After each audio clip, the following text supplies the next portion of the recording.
is like finding clients, because there will be people that will help you, you know, with the contract or help you with the transactions, but nobody's going to help you find the clients. So that's like, should be your lead focus. I was like, that makes sense. Absolutely. Yeah, it's funny how many like misunderstandings people have about that. Like even, you know, right after I got licensed, I was talking to my girlfriend about it. She was like, okay, so when does the company start giving you people to sell houses to? I'm like, well, think about that.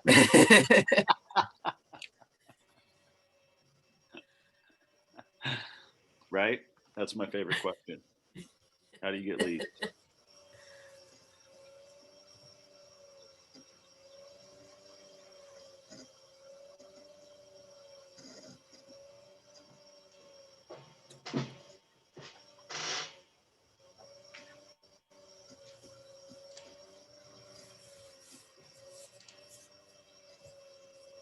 Oh, everybody's at 1.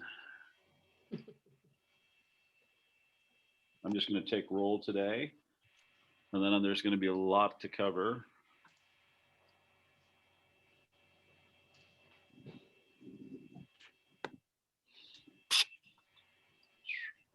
Holy cow. Okay.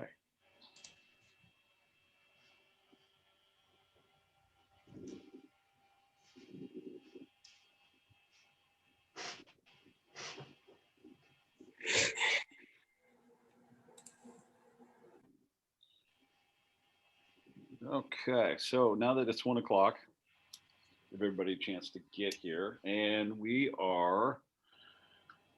Oh, let's see. We have an appointment at 1 o'clock. Today's class. First thing I want to do. There we go. Okay, it is recording. First thing I want to do is make sure it's recording for you. The second thing I want to do is I want to follow up, and everybody had a great weekend. At which point something big happened this weekend, an event we probably all know about. May have distracted from our work, but it could have been a good reach out also to potential clients. So first thing I want to do is do the check-ins. Abigail, you want to lead us off, and we're going to go over how many contacts you made, how many notes, and how many appointments. Sure. Big fat 0 appointments.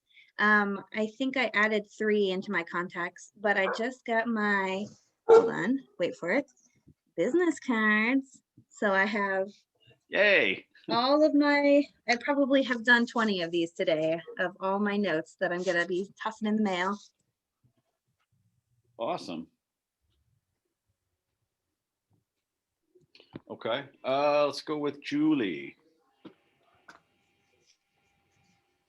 Hi there. So just one contact and a seller appointment for possible, maybe this summer, they're thinking about selling. And other than that, I kind of stepped out of my comfort zone, way out of my comfort zone. I made a video and sent it to all my buyers. So I was pretty excited about that because that's kind of, I don't really like looking at myself on video. So, you know, this, I'll give you the secret to video. Don't look at yourself. Do it and send it off, and don't look at it. I did. I sent it, and then. Well done. So I'm pretty happy about that. So. Very good. Debbie. So this morning I did some cold calling, and I called about 30 people, but I only got a hold of 3 who are kind but not interested in selling. I just finished my 12th note card, and I followed up with a cold call lead from last week and just got some more information about what he's doing and where he's wanting to go, etc. And I'm figuring out how to put him on a smart plan. Oh, sweet. Okay. Very cool. Stephanie. Hello. Hi. So no appointments yet. I did follow up with 2 potential buyer leads.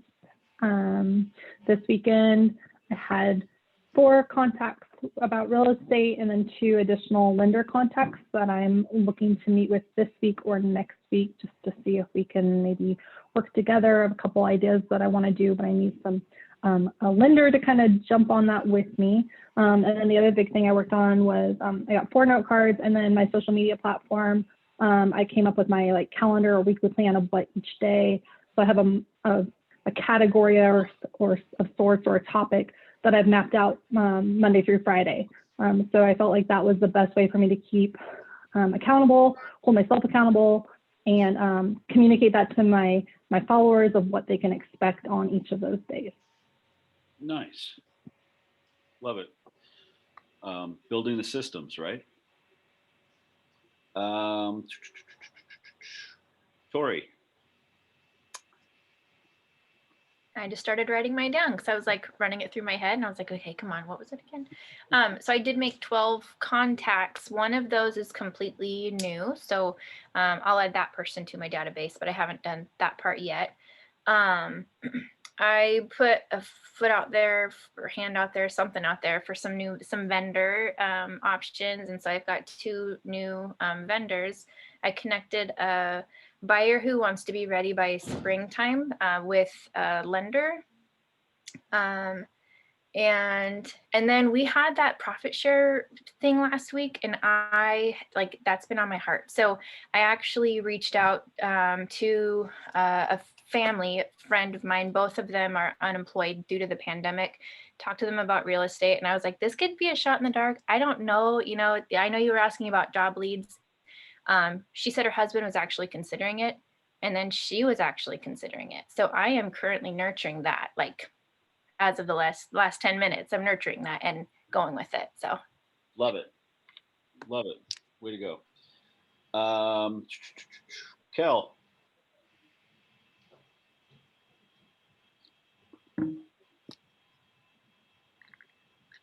Cal. Right. Yes. No, on the Friday, actually, last Friday, I had the meeting with the local title company, and that was good one, actually, about an hour. So I got a lot of information from them. Like, she's actually the person I talk with. She's in this business about 20 years, and she told me a lot of information that helped me to improve my business too. And Saturday, I went to the two of my buyers to show them houses on Saturday. And yesterday I made about like 6-7 phone calls for the follow-up. That's what I did on the weekends. Perfect. And any notes? You had one appointment? Yeah. Perfect. Chelsea, well done. Chelsea. Hello. Hi. So I have worked on over the weekend gathering my tax receipts because I'm like the worst at keeping track of that since I joined in December. I'm terrible. I'll fully admit that. And I have my Instagram going. So I gained 32 followers over the weekend. I have a handwritten list of contacts that I need to put into my database, 24. I had made contact today and over the weekend, which is just something I make practice of every couple of days to check in with both my buyers. I check the RMLS usually in the morning, the afternoon, and the evening, along with Zillow, because I know that one of my buyers is like an avid Zillow checker all day long, every day. So I want to make sure that I'm beating her to her next house. And just for like my own personal reference, I've read The Millionaire Real Estate Agent before, but I'm listening to it again on audio, and I try to do that in the mornings and the evenings just to keep my mindset on real estate.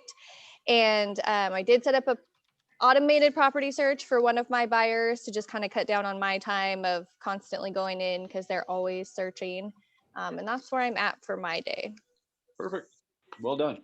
Well done. Jeff Lewis.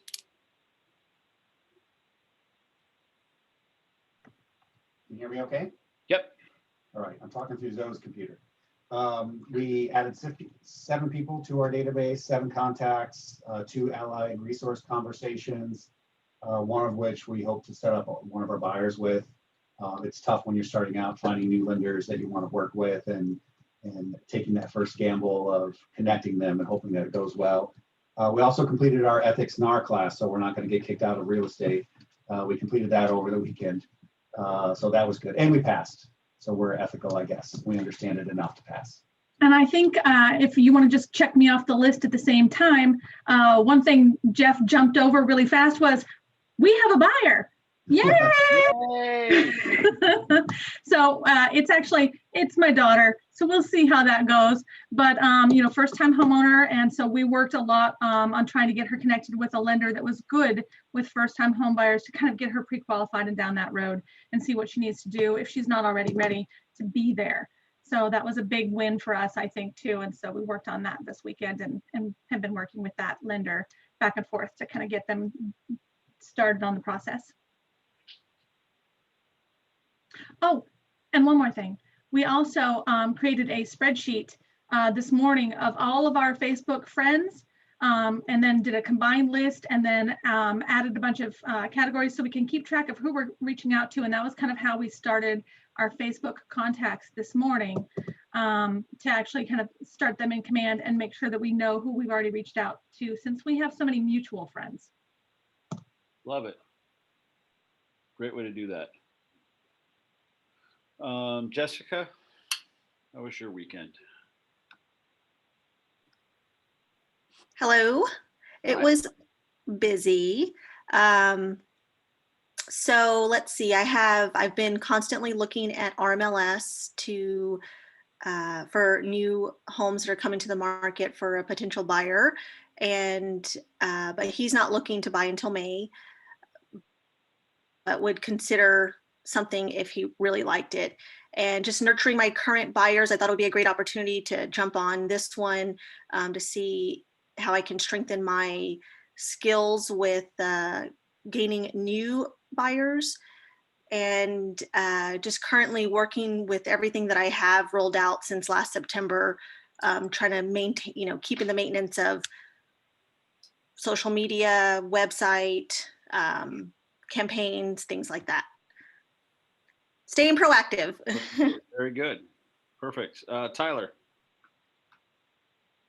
Yeah, sure. I haven't gotten too many contacts recently. I've talked to a few people at work, haven't gotten any contact information, but those people always come back, so I see them a decent amount. I did make my first few cold calls this morning, which the first one was very scary because that's not my kind of thing. But I hyped myself up and I did it. I ended up on the floor laughing for a bit because what I was doing to hype myself up was funny. I just basically screaming. But I think that future calls will be much easier because just the first one's always the hardest. So I'm excited about that.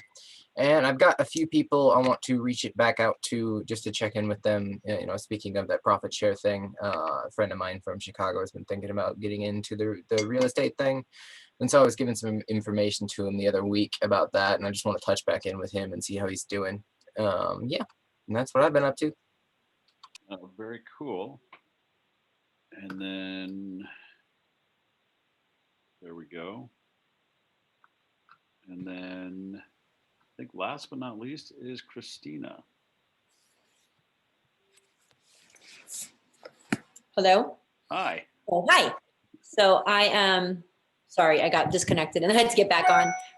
Let's see what's going on. I got a listing contract signed last week, so that was exciting. Awesome.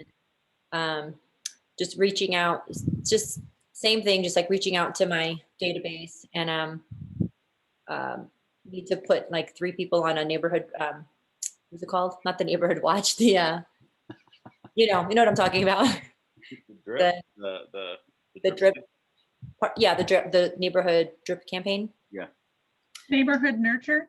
Yes, neighborhood nurture. That's it. And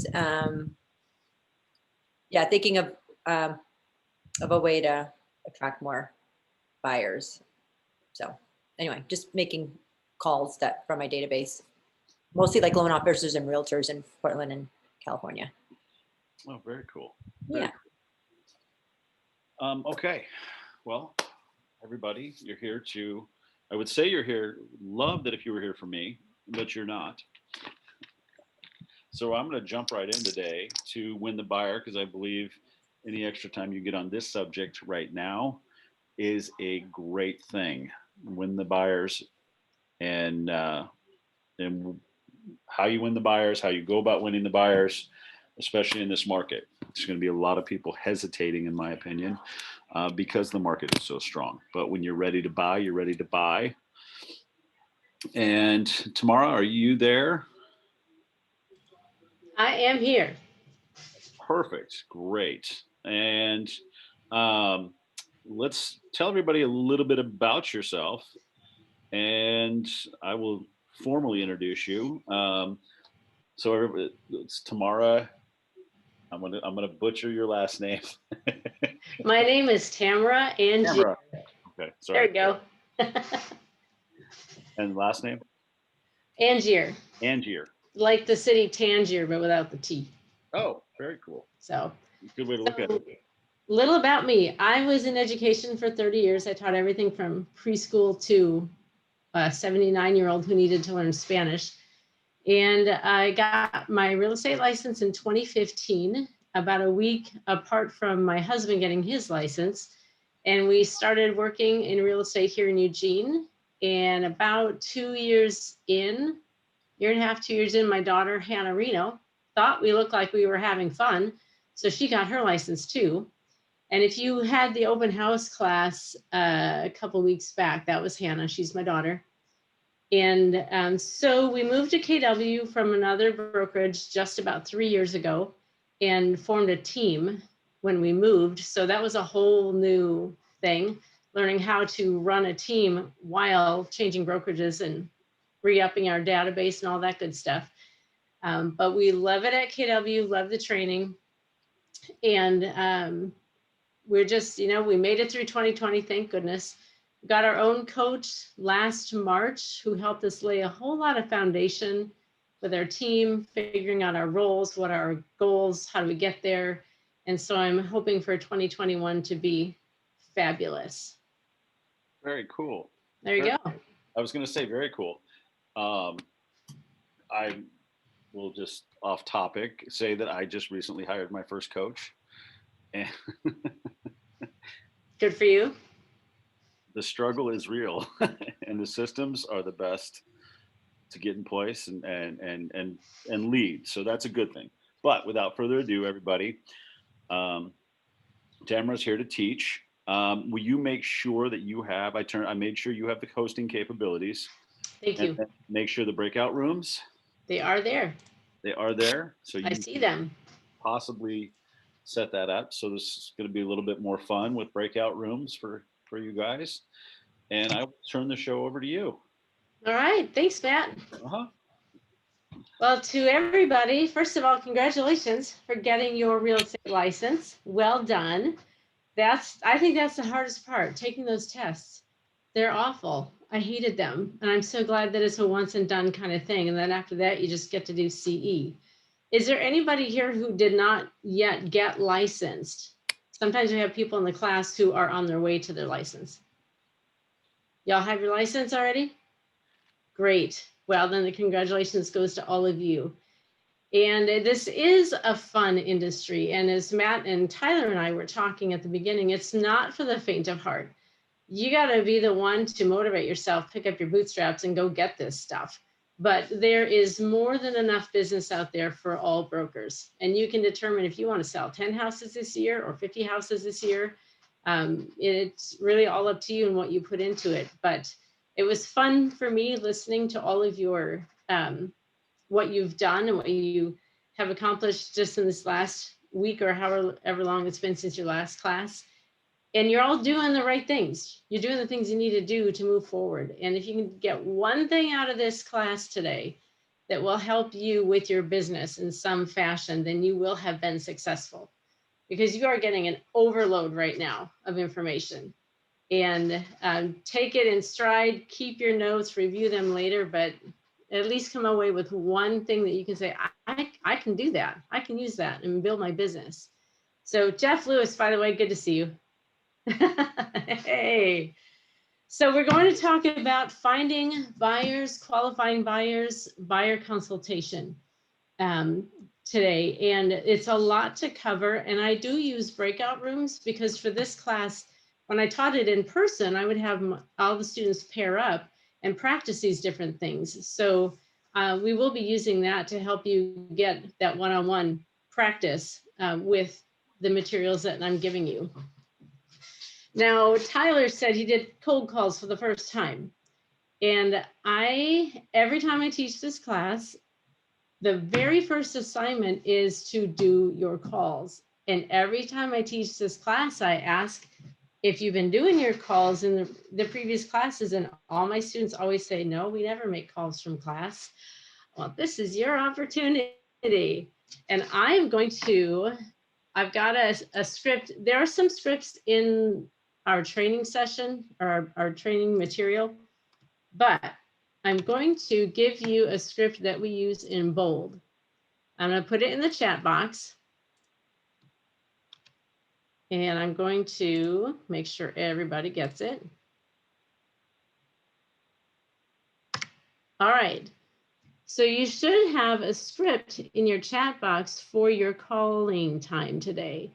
And this is a real easy one. Hello, John. I wanted to let you know I've got my real estate license. I'm in a class right now, and we're having a contest to see who can get the most referrals. Who do you know who needs to buy or sell a house right now? And if they give you a name that can think of somebody, then respond, thank you for taking the time to think about this. There's a typo. Can you share their information with me so I may reach out to them? And if they say yes, thank you, I'll give them a call today. And if they say, no, I don't think they'd be real comfortable with me giving their information to you, just respond, I understand. Please share my contact information with them. I'll be happy to help with the real estate needs.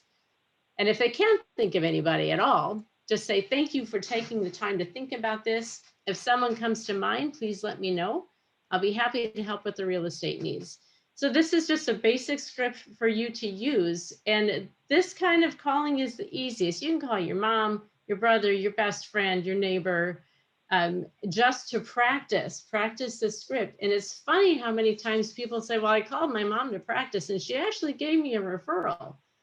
So for the next 15 minutes, and I'll keep an eye on the clock, it's 1:21, so about 1:35-ish, we'll come back. I want you to go ahead and just pick up your phone and start calling people in your phone. If the person wants to talk to you about the Super Bowl or their summer plans or whatever, ask them, hey, is it okay if we make an appointment to talk later? Because I am in my class right now. Give yourself an out. But this is the best way to do it.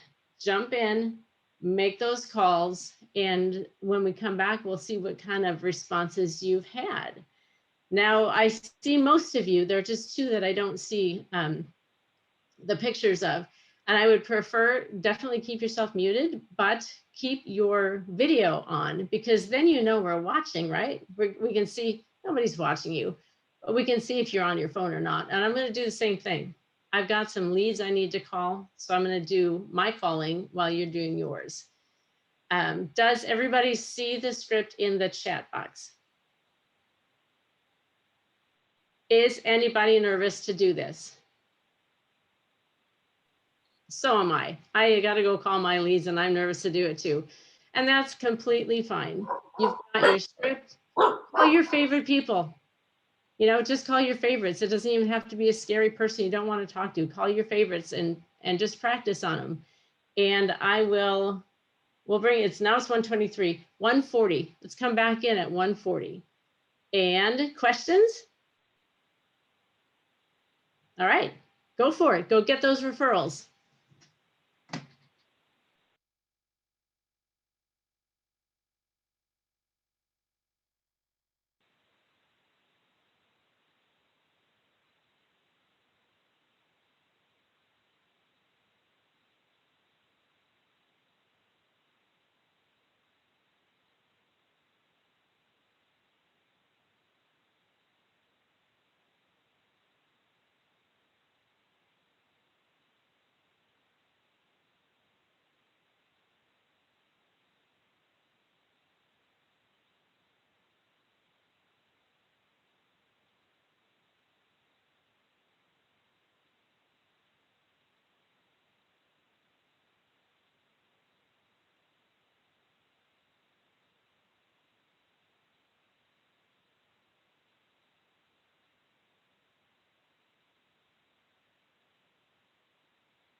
All right, are we all back?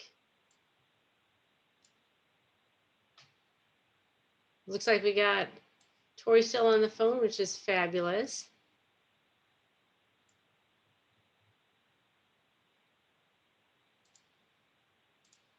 All right. So who's got stories to share with us? Go ahead and just jump in and tell us how it went for you. I can go ahead and go first since I stopped pretty soon after the process. It's a little difficult with us, Jeff and I both being in the same room. So at one point I did my first call while he was still figuring out who to call. And that one went to voicemail, but I left a nice message. And then on my second call, I left the room. But unfortunately, that was the only other call I was able to make because that friend, her father-in-law just died and my dad is dying and I couldn't make it. So. Oh, I'm so sorry. Okay, I'm sorry. I tried to text somebody afterwards instead and I couldn't. So Jeff did it. And there he is. Wow, he moved from one window to the next very quickly. No. He's in the same, he's like 2 feet away from me, so. Well, thank you for pushing through anyway in the midst of all that. We really appreciate that. Thank you, sorry. No, it's all right. But you did it. You tried it. You put yourself out there. And that's the point of this whole exercise is just to get yourself to do it. Just a little bit of a trigger in the middle kind of stumbled me up. Yeah, completely. But Jeff's here and he was more successful, so I'll let him talk. I'll go next. I mean, all right, Jeff, you go next. More business to business, I talked 3 messages, 1 actual conversation. And I would say the nervousness went away right away. It became, how do I get off this call? Because it's like, what's going on? Oh, you're getting married. Oh, you're doing this. Well, what's going on here? Well, they wanted to talk. They wanted to have a conversation. So I had to, like you said, say, well, why don't you shoot me a text and we'll talk a little bit later. And then as I was going through my phone, I'm like, I haven't talked to this person in forever. And they used to design, houses. And I haven't talked to this person from my apartment complex, but they are the person at the apartment complex that actually runs the whole thing. That's a good person I should call. So I think more than anything, I just rediscovered some names that I probably should have called already, just by going through my phone alphabetically. Mm-hmm. Well done. Who else? Nothing too crazy over here. I didn't talk to anybody. I left a few voicemails, but I mean, even easier than the phone calls I was making beforehand. The more I do it, the easier it is. So I feel like I'm gonna get nervous the minute somebody picks up, tell you what. Good job. I got a possible referral from California, someone that wants to move to Oregon. So see how that pans out. Well done, Julie. I don't like making phone calls, but I did it. I left 3 voice messages and then I actually talked to a high school friend who I've been meaning to talk to anyway. And her mother-in-law needs to sell 2 properties, buy a new one. And her husband's uncle is in the process of looking to sell. So she would love to keep me in mind for all of that. And I'm like, this is the craziest thing. Thank you so much. So I think I have some leads. This is cool. That is cool. So you didn't like to do it, but you did it. Look what happened, right? I did it. Yeah. Now I'm like smiling ear to ear. Good job. And you should be, Tori. Thank you. Good job. Anybody else want to jump in before we move on? I might have gotten somebody in trouble. I have a lead for a homebuyer seminar that we are putting on, and the number that the person gave to me is her aunt's number. And she said, "This is Lisa. I'm her aunt." And I said, "Oh, do you have her number?" "Yes, let me give it to you." I'm like, yes. So Lisa might be talking to her niece about why she's giving out her phone number. Well, we'll let them duke it out, right? Right. All right, cool. Well, even if we stopped right now and this is all you did today, that was huge because you did it. You put yourself out there and now you can. And we're usually afraid of making the dial. And like Jeff said, after you start talking, it's like, oh, why was I nervous about this? And how do I make them stop talking? Right? But good job, everybody, you did it. And if your classes aren't, if your different Ignite classes aren't requiring you to do this, then time block it for yourself. Lead gen is your main job. You might sell houses, you might help people buy houses, but lead gen is your main job because that's what's going to keep business coming down the pipeline. If you get all wrapped up with selling one person a house after they close, you have nothing. So every single day, make time to make calls. Even if you make 5 calls a day, that's it. Fine. That's 5 more than you would have made. So now I always ask my team, I said, what's your number one job? And their answer is, what do you think their answer is? Lead generating. Lead generation. Lead gen. That is it. That's your number one focus. And no matter how busy you are with everything else, get that done. And I've heard that between 9 and 11 is the best time to make calls. And if you're doing any lead gen on social media, as far as posting things, I've heard that Tuesdays at 10 a.m. is the best time to put something out there. So just a couple of little bits of information for you. Now, I have to tell you that I don't typically follow this manual one page after the other. We will go through it loosely. So if you're the kind of person who has to do every single page in a row, I apologize now. We will make it through the material and we will get the things done that we need to accomplish today, but maybe not necessarily from front to back. But as far as I know, on your page 10, the top of it, does it say get your head in the game? It does. Get your head in the game. All right, we're going to find buyers. We're going to figure out what to do when we get them. And then we're going to get them to sign a buyer service agreement. So on page 10, the top, get your head in the game. We've got 3 different points here. And let's see, would you please read aloud number 1, finding buyers is simple. Would you please do that for me, Chelsea? The first paragraph there, finding buyers is simple. Finding buyers is simple. It's not hard to find buyers to work with. They visit open houses and look for properties online or through your KW app. Buyers are everywhere at all times, essentially raising their hands and saying, work with me. Yes, excellent. Number 2, would you please read that for us, Julie?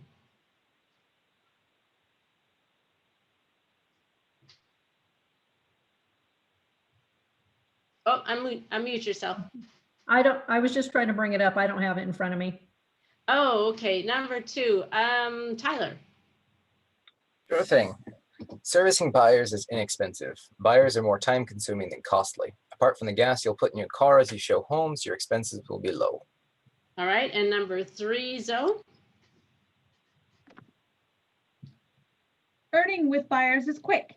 If you do it right, in a great buyer transaction, you can help that person find a home and write an offer in 1 day. Working efficiently with buyers is your key to generating income quickly. Excellent. And the last piece underneath there says converting your buyer lead to a signed buyer agreement is an important step in the process. So once you find a buyer, they have no obligation to work with you really, and they don't pay you anything either. Buyers don't, because the sellers are the ones who pay the agent in most cases. And I say in most cases because sometimes you might work with a for sale by owner, or maybe the seller's only willing to pay 2% and you want 3%. But in most cases, the buyer doesn't pay you anything. So why should they be committed to you? Why not just call every listing agent? Why not, every open house they walk into? Why won't they just decide to work with that agent today and the next one the next day? So it's very important for you to have a buyer service agreement. And I am going to put that in the chat box as well, because it's ridiculous to find it in the my computer in the KW Connect materials. And so we've got one, quick access. Mara just sent me one too, so you can always request her sending you one. I'm not sure if it's the same one, just FYI. Well, let's see. I'll get it sent here to you and go ahead and open it up and see if it is. The one that KW provides isn't updated on the bottom with our address. And I don't know if they'll do that, if they have done it, but this is the one I can find online. And there is an exclusive buyer service agreement in zip forms, but it's very wordy. It's 2 pages and it looks very much like a daunting contract. What you want is to get your buyers to agree to work with you. And KW, I think, did a great job making that daunting contract look more like, hey, I'm hiring you. I want to work with you. You want to work with me. So that's in the chat box for you to use with your buyers. And you wouldn't use it, you don't hand it to them the first time you meet them, but I wanted you to have an opportunity to at least be able to access and review that contract so that you've got it. Tyler. Yeah, I don't know that that came through in the chat box, or at least I'm not seeing it. It's because I sent it to Jessica only. Let me do that again. Thank you for saying that. Oh, that's something else about me. Me and the chat box, we just don't get along very well. So don't hesitate to say, Tamara, I don't see it, or Tamara, it's not there, because it's probably not. Buyer service agreement.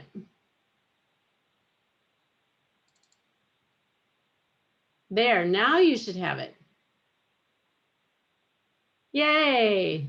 Not just Jessica this time. Sweet. So download that, keep it for yourself, and use that. And we'll talk about more about getting that later.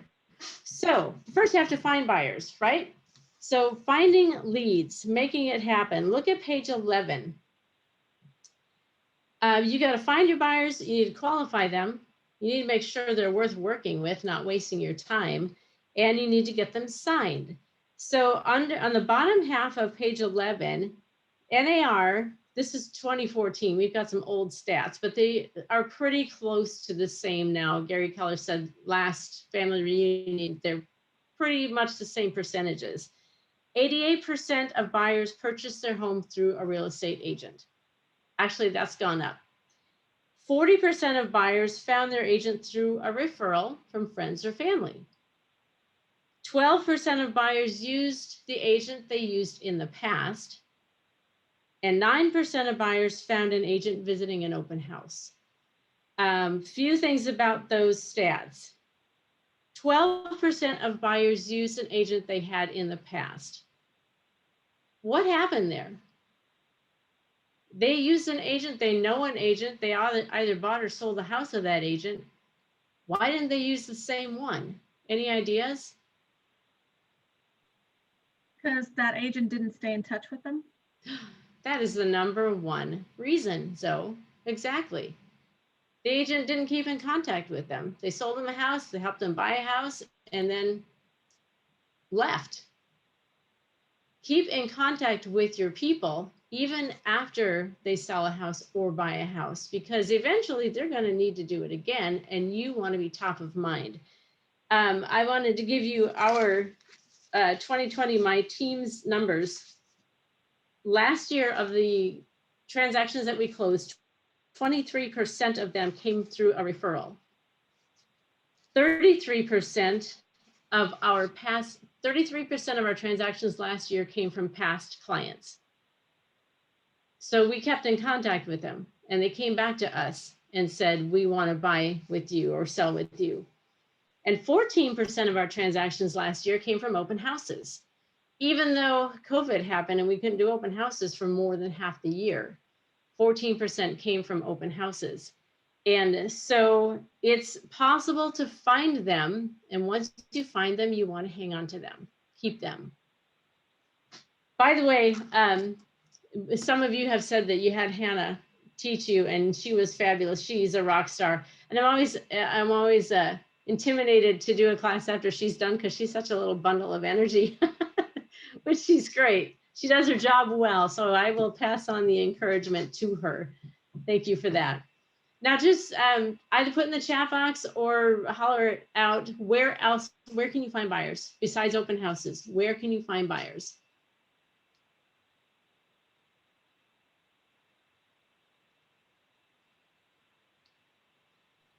I mean, your family and friends. Family and friends, yeah.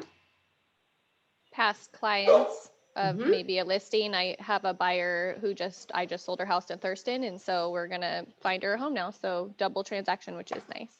Nice, well done, Chelsea. Where else can you find buyers? Maybe through our app, if you see people start to just browse. Yes, Tori, definitely through our app. Social media platforms, again, groups, interest groups that are posting there. Yep, Steph, good idea.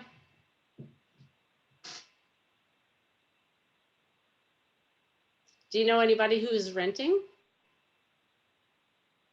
Maybe they want to be a homeowner. A lot of renters don't think they can afford a home. So get them in front of a local lender and find out if they can or not. And if they cannot, that lender is going to give them steps to become a homeowner.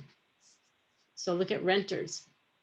What about somebody who just got married? Do you know anyone who just got married? Do you know anybody who had a baby, need a bigger house? Do you know anyone who's all their kids have moved out, they've all gone to college and their house is too big? So just be thinking, who would need to buy a house? What kind of person, where would they be in their life that they would need to buy a house, to upsize, to downsize? Any other ideas? Go ahead. I was going to say on that rental, don't be afraid to use custom tags in Command, because I've got renter on everybody I know that's a renter, so you can have some very specific messaging to renters about that. So just don't forget that Command, you can have as many tags as you want and come up with just what you're talking about, so you can really kind of tailor a message to fit them. Absolutely. And I'm so glad you mentioned Command. Command is a massive tool and resource for us to use. It is such an incredible system. And coming from another brokerage that had nothing like this, you are all in a very, very good place. If this is your first experience with a brokerage, it's going to be your best because of the tools and information and education that we've got available. And nobody pays me to say that. I just know it's true. What about if, let's say, well, here's an example. I was doing an open house and buyer came in, looked at the open house and asked me a bunch of questions. And she said, my agent hasn't told me any of this stuff. My agent won't answer my calls. My agent never responds. I asked to see a house and she said she was busy. How do you handle that situation? I would say with my sellers that I just worked with, actually, they had contacted an agent just through somebody they knew when they were putting in an offer on a home. And then she had kind of consulted them about selling their house. And then my clients, they were not my clients at the time, were just really unhappy with like her pricing. They were really unhappy with how she, you know, approached them putting in an offer on the home they were interested in and didn't feel like they were aggressive enough. She was aggressive enough and they were doing like all the footwork. So knowing that I was about to get my license, because I had just moved here and was getting I have my Washington license, but was getting my Oregon one, they had contacted me. And the first thing that I said, kind of in the same situation, was just, you know, do you have an agreement with her? Have you signed anything with her? Just, you know, completely ethics wise, you know, I cannot step on anybody's toes, like made sure that was super, super clear. And they were very clear in saying, no, we have not, we haven't signed anything.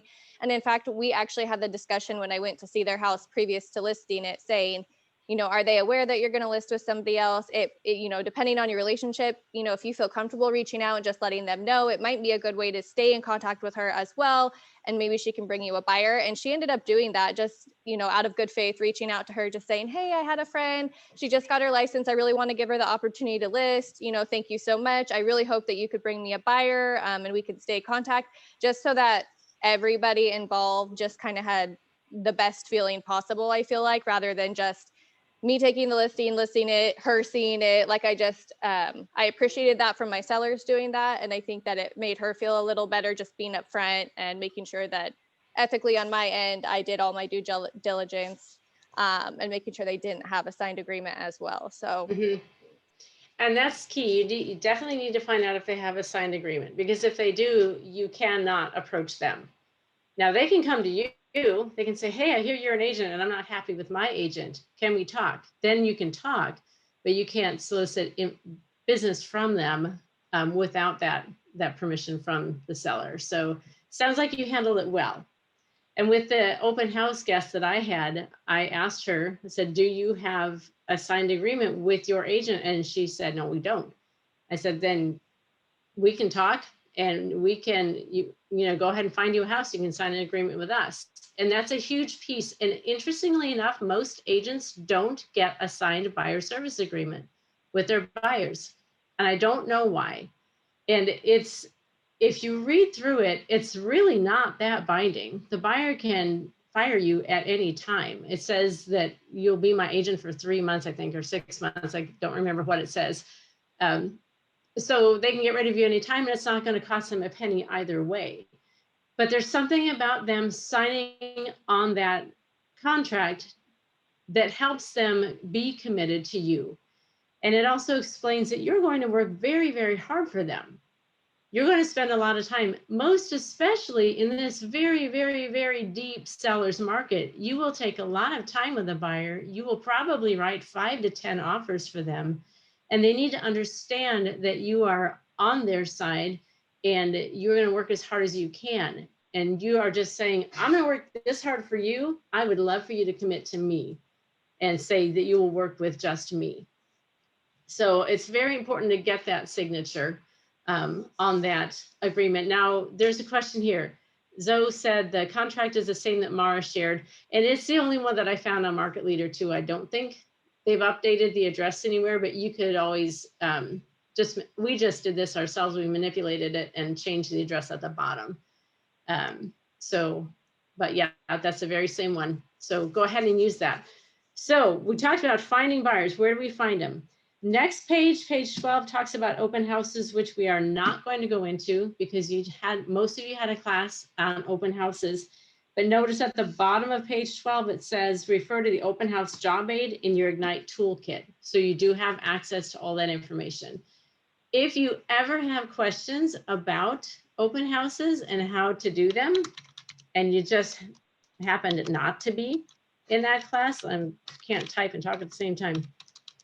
Hannah Reno at kw.com, I just sent you her email address. She loves teaching people how to do open houses, and she loves to have shadows. So when we can get back to doing that, which we can't right now, but when we can, yes, ask Hannah for help and experience with that. And the reason we aren't doing open houses right now is because our market center, our network, Chris Suarez and all those market centers under him, will not protect us if anybody gets COVID. They don't believe it's safe to do an open house right now. They don't think there's a safe way to do it to ensure that no one will get exposed to the virus. So they say, if you do opens, you're on your own. And so my team is not doing opens because that's not a risk we're willing to take on ourselves if our market center isn't going to back us up. And I completely agree with them. So, but when we can do it again, it'll be tons of fun. Jessica, she had another idea for finding buyers. Connect with other agents in KW Connect to be the referral partner. Very good idea. Put yourself out there in command and just invite all kinds of people to be in your referral network in KW Command. And Tyler, you have a question about forms. Do we have to use our own like we purchased from ORIF, or is it acceptable to use the KW forms? You can use the KW form. The ORIF form is in there. All the forms in ORIF, they're there for basically your protection because they've been through all the legalese and all the different situations that cause them to create those forms. That's why I use them, because I know that they're covering all the bases. But you could write an offer on a napkin. You could get a buyer service agreement on a Post-it note. So I wouldn't recommend it. So, but with a buyer service agreement in ORIF, as opposed to KW, the one that I just shared with you, either one is fine. We used to use the one in ORIF, and then we moved to KW, and this one is just so much more user-friendly. And it doesn't look like I'm signing my life away. But they both serve the same purpose. So that's okay, Tyler, if you use the KW one and not the one in ORIF. If you like lots of, legalese and jargon, go ahead and use the one in ORIF. That's fine. All right, cool. Find the motivated. We are moving on to page 14. And I'm going to have you do something a little bit different here with this 14, 15, 16, 17. we're going to kind of put those pages together, and I'm going to have you all do an activity that I'm going to put you in a breakout session to do. On page 14, it says, do your market research. What should your response be when a buyer says, what's available in my price range? If I just met you at an open house and I said, what's available in my price range? What should you say? What are some ways to respond? What's I would your ask if, price range? What is your price range? I would ask if they have spoken to a lender and have an official price range. Very important step. A lot of people think they can afford a whole lot more than they can. And then there are people who think they can afford nothing when they actually can. So those two are perfect. What is your price range? And do you have a lender who's backing that up? What if a buyer says, I don't think I can afford to buy a house? How can you respond to them? Well, if they're willing to do a USDA loan, they might be, that might be a good option for them. So just, again, I like to direct people to their lender so that they get really good options from them with their finances. Mm-hmm. We are not lenders for a reason. We are realtors because we sell houses. Lenders do all that other stuff, and aren't we glad they do? How about if a buyer says, now given today's current market with the seller's market, our low inventory, but our great interest rates, what if somebody says to you, I want to wait till next year to buy a house? What do you know about the market or the rates that could help them decide that maybe they don't want to wait till next year? You could say rates are at historic lows. You can't predict the future. It's very possible that by this time next year, rates could have risen to the fact that, and prices could have risen to the fact that you might not get nearly the house that you could right now. Or that what you can get right now at the low rates, you might be shocked at the home you can buy based on what you're paying for rent right now. And you might not be able to do that a year from now. Mm-hmm. I would also just ask them, like, why are you thinking about waiting until next year? Because it could be something else, maybe not necessarily financial, but helping them figure it out, understand their why, and then thinking about it differently, like sharing what Jeff was saying or something like that. Mm-hmm. Motivation is a big factor.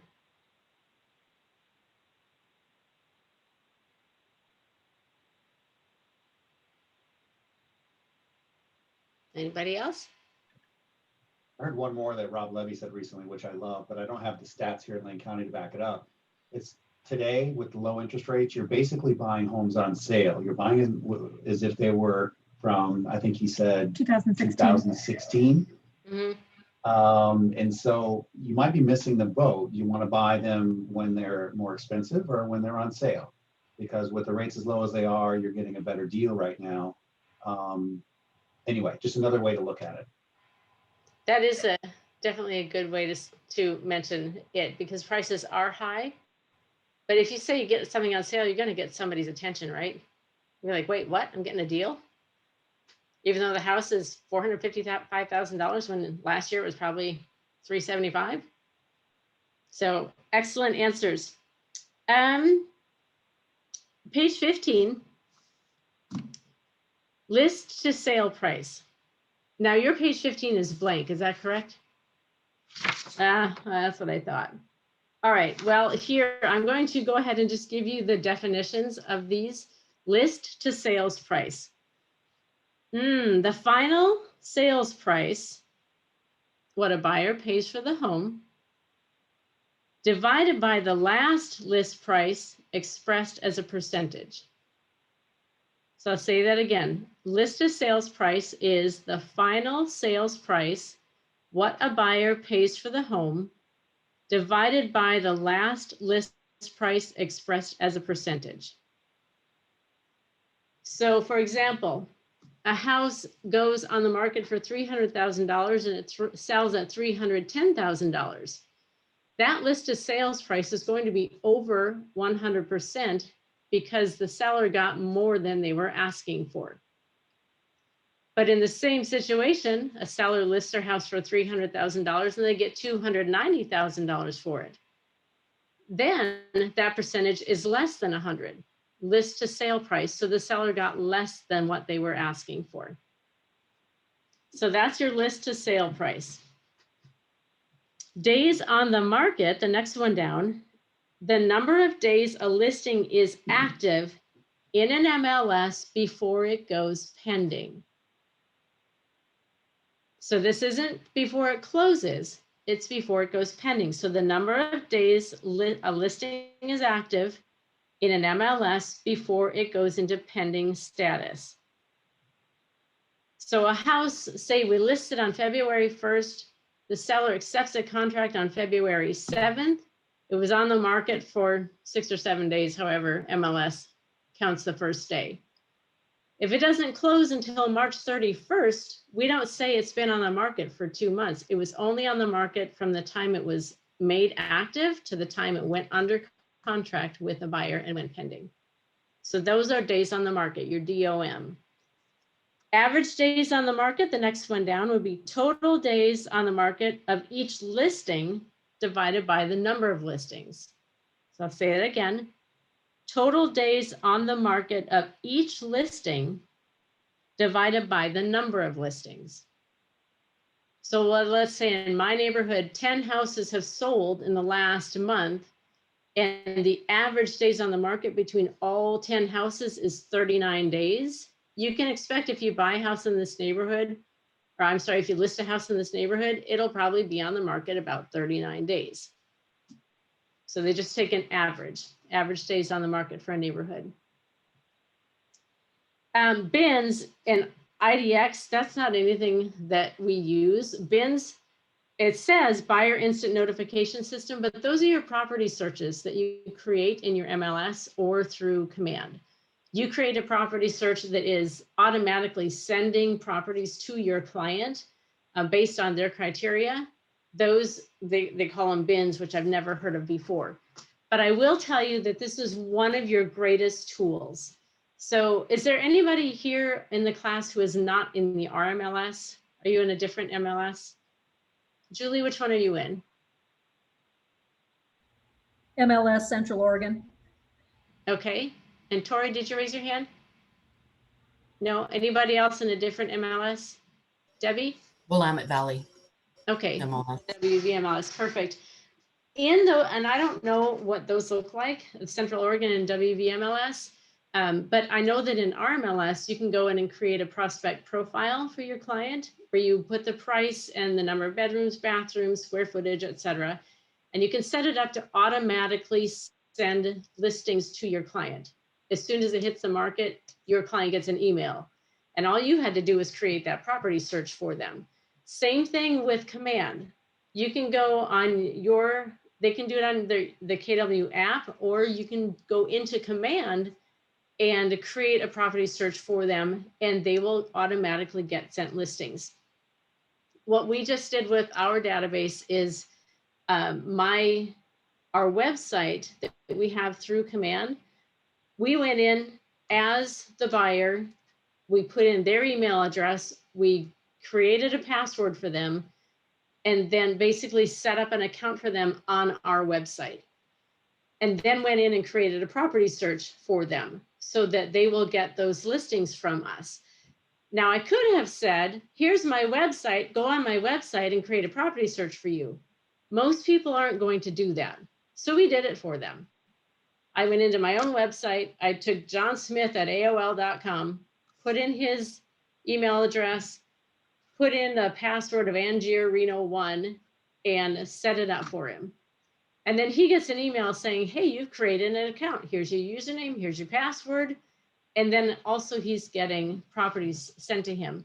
And the reason I'm mentioning this is because over the last 6 years, this is one of the greatest tools that we've used to help keep our clients engaged and keep properties in front of them. And so many times for those buyers who say, well, I don't want to buy for 6 months, or I don't want to buy for a year, I tell them, tell you what, I'll get a property search set up for you anyway, so that you can keep a pulse on the market. you can become an educated consumer so that when you're ready to buy, you know the prices, you know what you can get for that amount of money, you know what the neighborhoods are selling for, and you'll be more educated. Sounds great, but what really happens is they start seeing these houses and they buy before 6 months or a year because they start thinking, I like that one and that one and that one, and can I see that one, by the way? So use that property search to your advantage. Create it for them, start sending them properties, and you will sell houses to them. Tamara? Yes. Can I ask you, sorry, can I ask you a quick question? Yes, Julie. Do you use the website through Command, or do you have a different website? We do use the one through Command. When we came to KW, we were using Market Leader, and Command was done, just rolling out, I think, at that point. So a Market Leader website, and did the same thing there. We went in and just registered each one of our clients in there, each one of our buyer clients, and did the same thing. And so now we stopped using Market Leader. We are completely in Command, and we did the same thing. Great. Thank you. Yes, absolutely. So when you're wondering, your phone's not ringing yet, and you're thinking, what do I do with my time? The contacts that you do have, start sending them properties. Set them up with an automated search to start sending properties. And somebody here mentioned drip campaigns earlier. Those are wonderful, wonderful things. If you want to know why there's no monthly newsletter in Command, that is something that we sent to our clients faithfully all the way through our previous brokerage and using Market Leader. Command doesn't have just an automated, here's a newsletter that comes out every month. And the reason is because they basically replaced it with the monthly neighborhood nurture. Because newsletters that come out with tips for cleaning your gutters and here's a recipe and whatever, those get ignored more often than neighborhood nurture, because with Command, you put in the contact's address, the system recognizes what neighborhood they live in, and then you can assign them to a monthly neighborhood nurture, and it will send them monthly neighborhood hyper local stats. And I met with a friend of mine once who said, I got an email from you the other day, and it was about my neighborhood. And she was just like, wow. And if it had been a newsletter with the stuff everybody sends, she probably would have deleted it. But she got information about her very own neighborhood. It was personal to her. And so that is what we use on our team in place of a monthly newsletter. We just send them monthly neighborhood stats. And again, that's in Command. It's one of the smart plans called a monthly neighborhood nurture. You can also do a bi-weekly neighborhood nurture. So they get it more often, but monthly serves its purpose for those clients that are just kind of simmering in the background. And it will tend to wake them up when they see houses that they like or information about their own neighborhoods. Tamara, can I ask you a quick question? Yes. Oh, sorry, Tori. Just real quick. On those smart plans, are you renaming them at all or editing their content, or are you just using them based as they appear in Command? The monthly neighborhood nurture, I just use that one as it is, because what happens with that, so is it's not sending them anything except the listings or the neighborhood information. So there's nothing really to edit except to get that client's or that contact's address in there. The other smart plans that we use, we have created. So we created a new buyer lead smart plan. We created a new seller lead smart plan. We've got different ones that we have made. You don't have to make them. If you have an idea of what kind of smart plan you want to put your people on, say, I want to find everybody who's, or I want to send a smart plan to everybody who's renting. You can do a search in the smart plans for everything that everybody else has created, and it will pull up those smart plans for you that you can edit or copy and use those. So I would say don't reinvent the wheel until you've looked to see if somebody else did that first. But I had very specific things I wanted in my buyer lead and seller lead plans. So we made our own. But yeah, and they're great. You can play around with them. But the ones that are just standard, the basics, they're real easy to implement and use. And there's not much customizing you have to do with those. Awesome, thanks. One quick follow-up, Tamara, is that we had one person on that app, and it syncs so that you can see what they're viewing and looking at. And it was pretty incredible to see. They looked at like 30 properties all together. Yes. And so they'll come to the top of your list in Command, and you'll know who's actually actively looking, which is cool. Yes, yeah, and Command is getting better all the time. So All you can, the time, it's ever changing. Tyler? sorry, I didn't mean to cut you off there.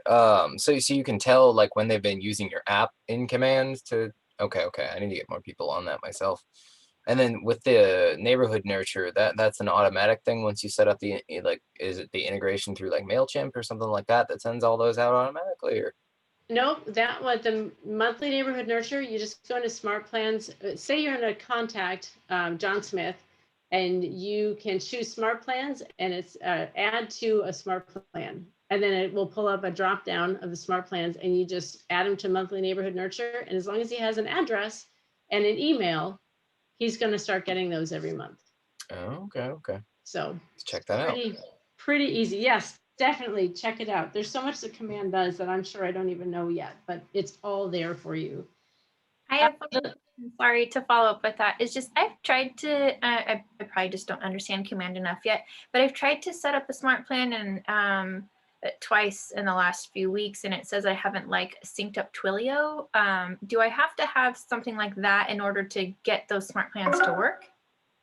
You need Twilio only if you're going to have your plans send a text to someone. My team actually, we all got Twilio accounts in December and did a smart plan asking people if they knew of anybody who needed help or was struggling with their mortgage payments, looking for people who were in the forbearance period. And it was our first time using Twilio, and it sent a text to like 300 people all at once, and it was kind of a disaster because Twilio was a different phone number than yours. So most people didn't know it was us, even though we said, hey, this is Tamara. They thought it was spam anyway. And we had lots of people say, stop, I don't want these anymore. And so that's entirely up to you. Twilio is a great tool to text a lot of people at once, but with our experience, we just ended up backtracking and apologizing and then eventually stopped. So with that, Tori, if the smart plan has a step where it sends a text, you can either sign up for Twilio and have the text sent, or you can just delete that step. Okay, that's good to know. Yeah. Yeah, a little more. That was a crazy disaster. But you know what? We learned. We learned. All right. Shauna, last one on real quick. Yes. Shauna told me that they are working on changing that because it does go out with that crazy number. But she said they are doing something to change that. So just a note. That would be wonderful if they changed it and would come from our own phone number. And something about Command, if there's something that it doesn't do that you want it to do, send that information to labs or tech support, because they are constantly changing Command based on how many people want a change made. So if they hear from lots and lots of people that they want this change made, that is going to go to the top of the list as opposed to the one that 4 or 5 people want. But if you say, I wish Command would do this, send it off to them, because there are probably 50, 100,000, who knows how many other agents wishing Command would do the same thing. So just shoot those things off to Command. Steph, I've got a question here for you. When you're creating automated property searches for a buyer that is saying they are likely not looking to purchase for 6 to 12 months, but have those already signed a buyer service agreement. Well, that depends. Sorry, yeah, with you. Right, that depends. A lot of people that I create an automated search for haven't signed a buyer service agreement yet. They are just possibly a new lead who's interested in buying, and I haven't even talked to them yet. So I put them on a property search based on what I do know. And sometimes I'll create a property search based on the houses they're looking at, or an open house that they attended, or a neighborhood they showed interest in. So you get creative. And I don't think I've ever had anybody unsubscribe from property searches. They'll unsubscribe from lots of other things, but when they're getting houses that they're interested in, they don't tend to do that. So if I have a buyer service agreement with them stuff, then absolutely they're going to get a property search if they don't already have one. Right. But I use those also to reel in clients. So Okay. not necessarily. Perfect. Thank you. Side. Yeah. Okay. Thanks. Last one on page 15, IDX. IDX stands for Internet Data Exchange. It provides consumers with access to your local MLS from your website. So basically, my website, Command, and MLS talk to each other so that my clients can find properties that are on MLS. All right, so now we lost somebody. Somebody just left. I don't know who we lost, but I'm going to create breakout rooms for you. And for the next assignment, it says market stats. And here's what I'm going to do. I'm going to roll these next few pages into one assignment for you. I'm going to put you in groups of 2 or 3. And I want you to pick a neighborhood, pick a zip code, pick a town, pick Eugene, pick River Road area, pick 97478, or pick where you live. Somebody decide, choose a neighborhood basically. And then I want you to use all the resources you can think of to come up with information about that neighborhood. Because let's say a buyer calls from Vermont and they say, I want to live in the Ferry Street Bridge area of Eugene. What can you tell me about it?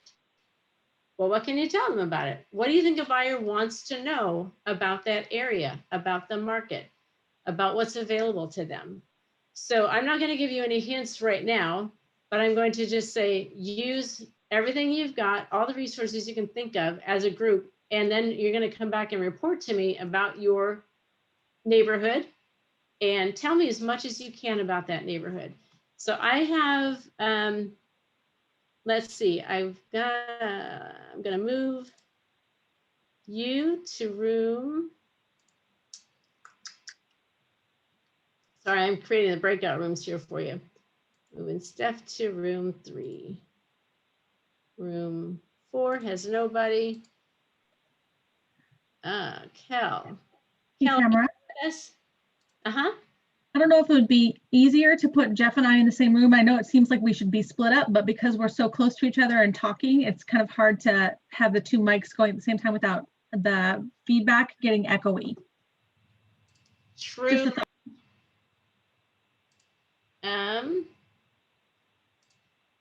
Let's see. All right, thanks for your patience as I do this. 1, 2, 3. So that's a good, Jeff. So there you are. Okay. And Jessica is at her day job. So she mentioned that she's not able to do this with us.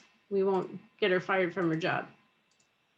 Okay, so I have put you in groups of 2 or 3 in breakout rooms. And when I hit that, let's see, it's 2:28. We'll come back at 2:45 and see what you've learned about your neighborhoods.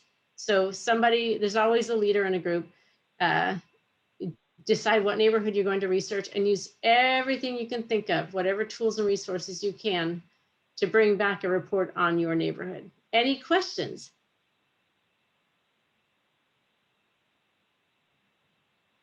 Thanks for thinking of that. All right, I'm going to go ahead and put you in your rooms, and I'll see you at 2:45.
And we're back. Welcome back, everybody. Oh, you can't see me. I'm here too. There we go. So let's start with somebody speak up from your group. Tell me what neighborhood you were researching and tell me what you found out about it. Yeah, Chelsea. Okay, well, I'll start. We all go. actually have, we didn't compile it into one, so we each have like our own separate facts, but we made our own list. So we did Salem, and so I did the medium household income, which is 58,730. The population is 27,360. I did a few schools in the area that I just thought might sounds lovely for someone who's looking for specific schools possibly. So Pringle Elementary, we have Bud to Blossom Children's School of Discovery and Salem Prep, several of those. Also, I did attractions that were nearby, such as museums, just because I feel like people really like when we can all get out again. So I did the Gilbert House Museum. There's a giant globe attraction nearby. The carousel is about 15 minutes away. So I kind of covered that end of it. And also I wanted to add on that we did a specific zip code within Albany or within Salem. So not all of it, but we did 97306. So, and my part of that was I went in, actually Chelsea and I both found a few different websites that had the average median sales price for like the homes. And I averaged them together and it's about 370,790. And then I took a bunch of different homes and averaged out the price per square foot and averaged that out to $235 per square foot, which I thought would be useful information. And the average time for homes on the market is 55 days and has gone down drastically like the rest. And Debbie was our last one. So 97306 is an area of South Salem, and there's really about 3 areas of South Salem with slightly different zip codes. But I checked on the ratio of homeowners to renters. So there was about 13,000 homeowners and 4,600 renters. The house age is below the state average, so the homes tend to be newer in that zip code. The school ratings all got an excellent rating, and the crime rate is 39% higher than the national average. Oh, might want to leave that off. Yeah. That one. Yeah. I bet a lot of places sound like that right now, but anyways, so All right. that's Good kind of job. what we went over. All right, another room. Okay, so Steph and Tori and I, we did Sweet Home 97386, which is in Lynn County. And they actually have a pretty high crime rate there. And the median household income is 38,000. And the population, 2 different websites, one was 9,289, another was 13,567. It's called the Gateway to Santiam Playground. Most of the homes have no children, but they do have 3 elementary schools, 2 junior highs, and a high school. The median age range is 43. Most of the people do commute because of where they're at, and cell service and internet service seem to be pretty good in that area. Let's see. It is near Foster Reservoir, so we did look up some recreation, camping and fishing. It's the Oregon Jamboree, which is a big deal there. Wine lovers. And maybe you guys, did I miss anything? That's awesome. Did I get it all? Sounds good. Thank you. Makes me want to move there. It's actually, it's a pretty little place. All right, and the last group. Hi, we did Santa Clara, which is a zip code within Eugene, Oregon. It's 97404. I focused on kind of like the demographics and information about the region. And we found out that the population of the area is about 32,255. The median household income is about 63,000, which is about 14% higher than the US average. Home ownership is about 72%, which is also higher than the US average. And the high school graduation rates are about 91%. So that means it's about 9% higher than the average in the US. One of the other things I did was look around at places like the Chamber of Commerce or the Visitor Center for their information about moving to the area and what kinds of perks and benefits somebody that's coming into the area might be able to see. Demographics or information, not demographics, but information about things like the food scene here in Eugene and the bike path and the livability that Eugene has got a bike path that's ranked number 10 in the US for paths that are encouraging walkers and bikers, and we're one of the best biking cities. So that information was what I gathered. And then Jeff and Tyler, they worked on the RMLS side. Yeah, Jeff, if you want to start us off. Sure. Well, my side was on the TMO side, but in the RMLS, we looked at the median price in the area, and based on that, I wanted to share with someone that was interested in Santa Clara what they might be able to find or what the other averages in the rest of Eugene are doing. So in that 350 to 375 range with the report dated in January, there's only 32 active listings in that price range. And those houses are actually selling for 1.2% higher than list price. And they're only staying on the market, it looks like, if I can read my writing, about maybe 8 days before they go pending in that price range.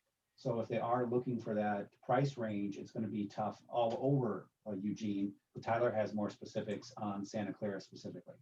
Yeah, in Santa Clara specifically, I was looking at the days on market for there, and your median days on market for your houses is 5, with the average days on market being 21. Means there's a few listings that are staying on there a little bit longer, probably those ones that are a little bit higher in price for the area. But also, if you look at the average sale price as compared to last year, your houses values are up about 16% or so. And as Jeff said, things tend to be selling for a little bit more than they're listing for. Sticking to that Eugene average of about 1.2%, here it's about 1.15 approximately. And yeah. 0.3 months of inventory in Santa Clara. Oh yeah, almost no active listings in Santa Clara. Yeah, that's it. That's why it's brutal for buyers right now. Those inventories. Good job, everybody. What are some of the sources that you used to find your information? That was one thing that we had talked about. I made sure to ask, like, where are we getting all this information from? So I used our Keller Williams app to get some of the stats and some of the fun stuff. And I know that we also used Google to get some of that census information and neighborhood information. I started to look on the MLS, but I'm not very familiar with the WVMLS, even though I have access to it. So for Lynn County specifically, it was taking a little longer than I wanted it to find information. Awesome. What other sources did you use? The TMO report, but I don't know if that's every office does that or not, but it's something that we get sent by price range and Eugene as a whole, where if you're going on a listing presentation or working with a buyer in a price range, it gives you a very specific idea. Okay, if this is what they're looking for, this is the reality of the situation, because it's tough when you merge everything together. So getting down to a $25,000, $50,000 price range really helps your buyer understand what they're looking at as a whole, in that environment. So those are emailed out to us with attachments, and they're called TMO or Total Market Outlook or something like that. Overview. Yeah, Yep. we used a combination of Google searches. Again, I mentioned that I used Chamber of Commerce and Visitor Center links, but I ended up going with this areavibes.com for a lot of the information, not housing related specifically, more just about population, school data, and other things like that. And I depended on the RMLS to be a little bit more accurate when it came to median home prices and information about that.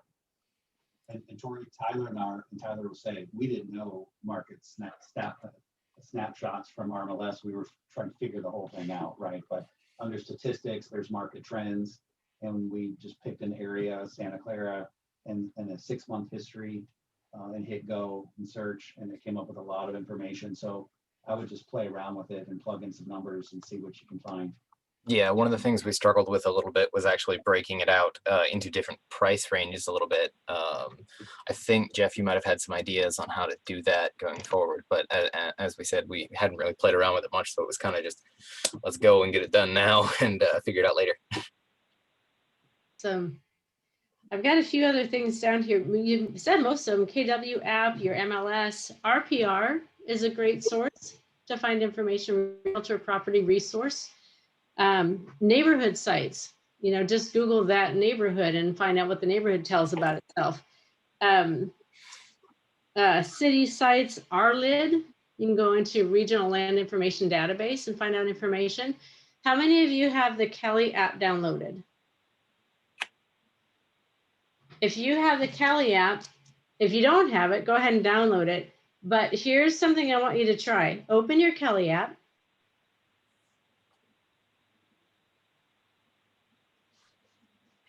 And this is good job, Tyler. You proved it to me. And this is going to show you just one more reason or way that you're the professional. Let's say you're showing a buyer a house and they have questions about the neighborhood. Well, you haven't had a chance to look at it yet. You haven't had a chance to look at average prices or days on the market, et cetera. But you're standing in a house and your buyer says, well, tell me about this neighborhood. Whatever your zip code is, I just want you to type in the bottom bar here, type the word SNAP, S-N-A-P, and then do a space and type in your zip code. Or if you know the name of your neighborhood, snap and do your neighborhood and show me what comes up.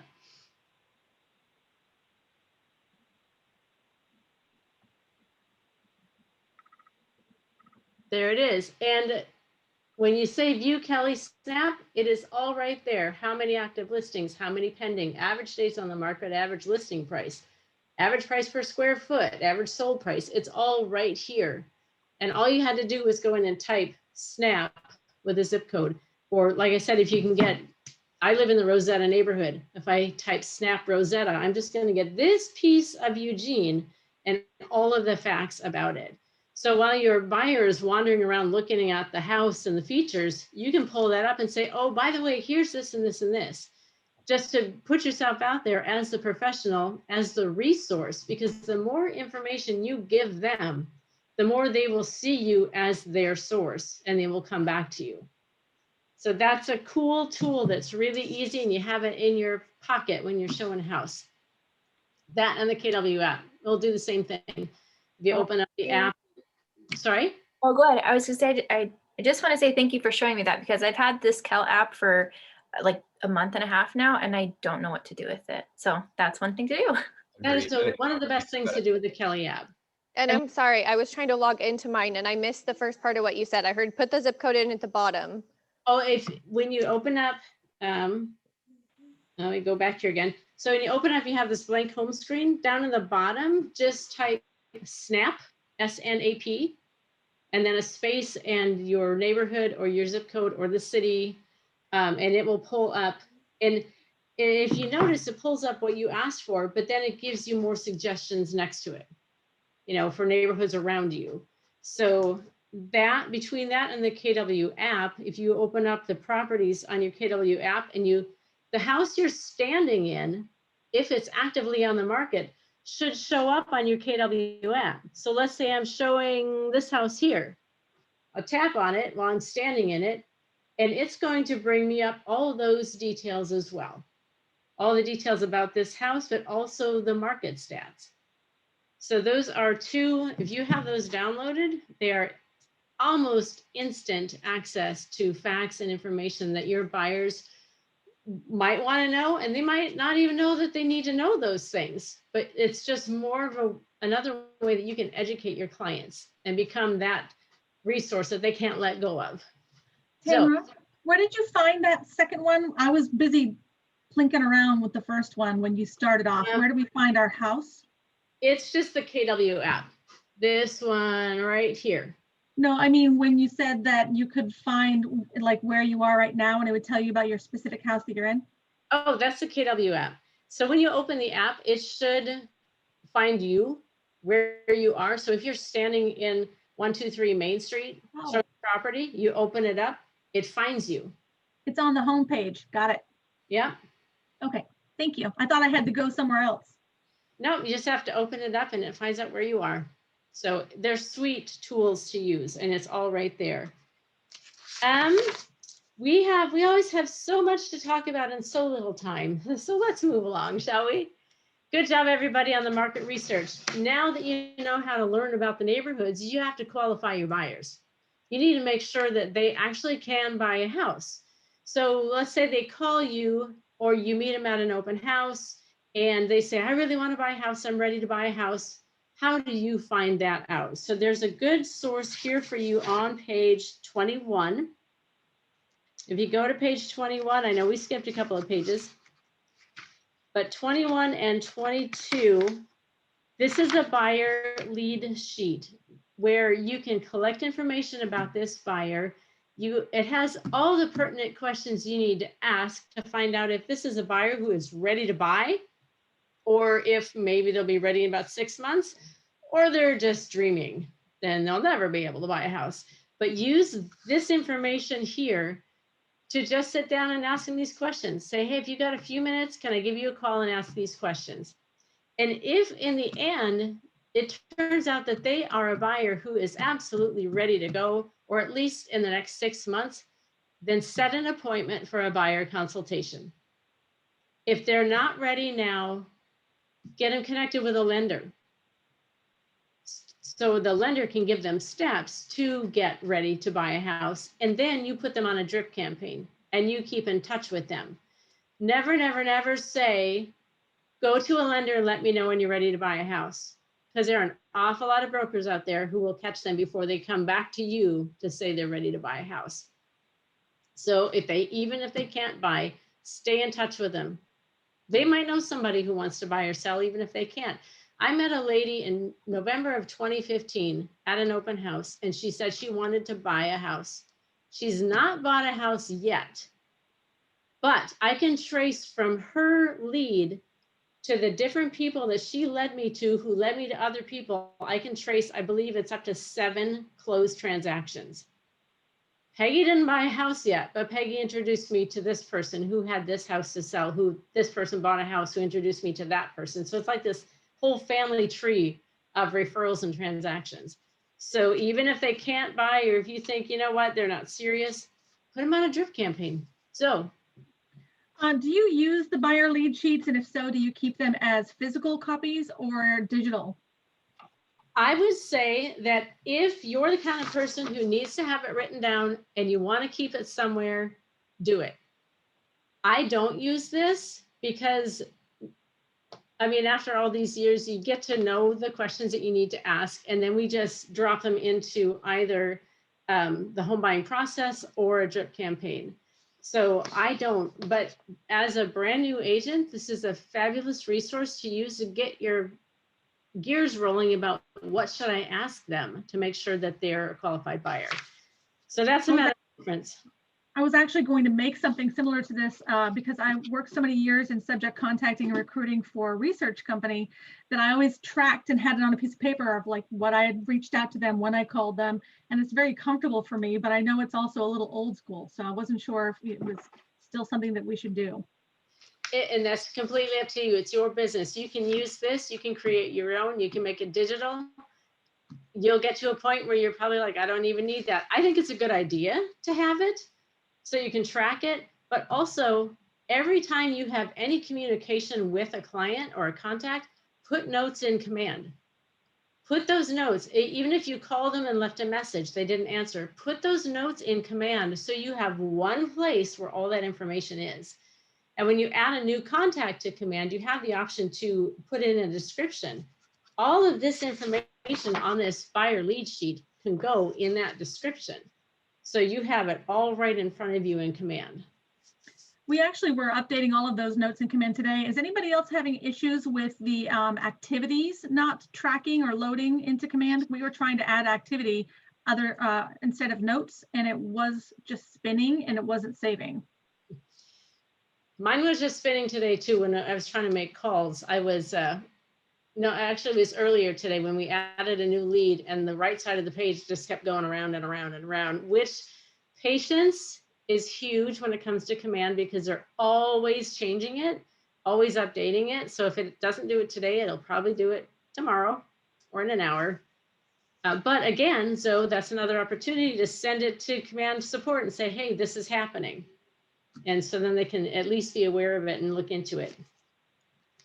So buyer lead sheet, you have to find out, are they serious buyers? We're going to skip ahead to page 24. Pre-qualification and pre-approval. What's the difference? Pre-qualification and pre-approval. If a buyer comes to you and says, I'm pre-qualified, I can buy a house. They probably don't even know what they mean. They haven't been through underwriting unless they're pre-approved. Exactly right, Debbie. Pre-qualification means they talked to a lender. They had a conversation. Pre-approval means they have given them all their documents, all their taxes, all their bank statements, and the lender has said, yes, you can buy a house and this is how much you can spend. So make sure that when you use those terms, you use them properly. Pre-qualification, I don't even use that word anymore because in this market, your buyers have to be pre-approved. They have to have a letter from a lender saying, yes, you can buy this much house, or a seller's not even going to look their direction. Sellers are getting 15, 18, 20 offers for their house. If somebody comes not even pre-approved, they'll be thrown out right away.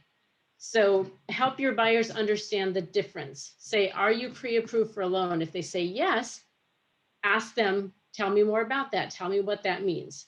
And if they say, well, I talked to my lender and he said I could probably blah, blah. Not good enough. They have to have the documentation. All right. So something I want to mention too, because nobody told me this when I was learning all of this stuff. Let's say buyer Susie can buy a house for $300,000 and she has $20,000 down payment money. She has $20,000, but that's all she has. And she says, I want to buy a house and I want to put down a $20,000 down payment. If nobody has told her about closing costs, she's going to be in trouble because closing costs are above and beyond your down payment. Now the earnest money, if she says, I want to put in $3,000 earnest money, that comes out of the down payment funds. But closing costs, your title fees, recording fees, lender fees, all of those are extra and they need to come with cash for those costs. They can't roll closing costs into the loan. They might be able to bump up the price and ask the seller to kick it back. But in general, closing costs, it's like, say you buy a car, you buy the basic car, there's your down payment. But if you want to put in bells and whistles in your car, those are closing costs. That's extra money you have to come to the table with to buy a house. And even I've run into so many buyers who, even though they've talked with the lender, they've been pre-approved, they still don't understand the difference between closing costs, down payment, and earnest money.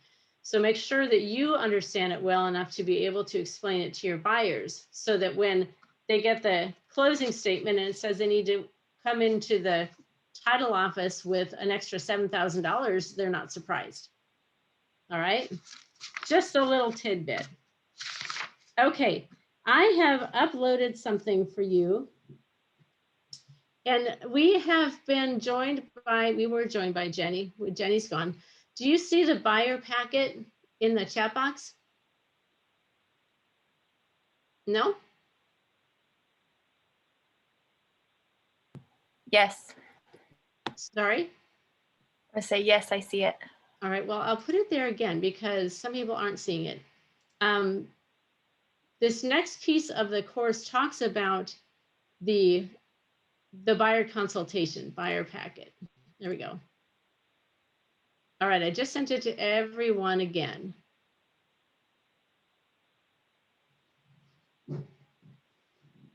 So once you've made sure that this person is a serious buyer, they have money to buy a house, they're pre-approved, they know what they want, then you need to nail them down for an appointment. You need to sit with them and talk about the whole home buying process. Start educating them on the process. And I will do this different ways. Depending on the client and the situation, I might show them a house or two before I do a buyer consultation. I might do a buyer consultation before I show them any houses. And that's really a matter of your judgment based on where you think the client is. If it's a new lead that says, I need to see this house, it's perfect for me. Well, you're not going to say, well, you know, in 3 days we'll have a consultation, then I'll show you the house, because that house is going to be gone by then. So say, yes, let's go see this house today. And then while you're at the showing, say our next step is to schedule an appointment for a buyer consultation. And the consultation is where you sit with them for about an hour, 45 minutes to an hour, depending on how many questions they have. And you go through the home buying process with them, and you dig into what do they need? What are they looking for? What do they absolutely have to have in house? What are the deal breakers? And so you spend that time with them. It would be best, I mean, with COVID, you can make an appointment at our market center anyway, and you can use the conference room to go there. So I would recommend that. We can't meet in coffee shops, so that's out. But meet somewhere public when you do this, especially if you don't know who they are. If it's your uncle, go to his house, you know, that's fine. But if it's somebody that you don't know, meet in a public place, use your market center, and have the buyer consultation there. Because we want to make sure that you are safe. Your safety is very important. And if you don't know the person, you don't want to be found alone with them and in a precarious or dangerous position. So you make the appointment and you come armed with your folder full of goodies. And one of the things is this buyer packet, and it's in your material starting on page 31. And I uploaded mine so you can see what we did with our own buyer packet. So can you open that buyer packet? Okay, open up the one that I sent to you. And we're not going to read this because we only have so much time together. But this is everything your buyer needs to know about the home buying process. And you can do this however you want to do this. You can read it page by page with them, or you can just put it in a folder and send it home and say, this is your homework, or something in between. That's entirely up to you. But definitely use this information because it covers a lot of bases that the buyer needs information on. Go ahead in my buyer packet, look at page 4. Page 4, you should see the home buying process with a little map laid out.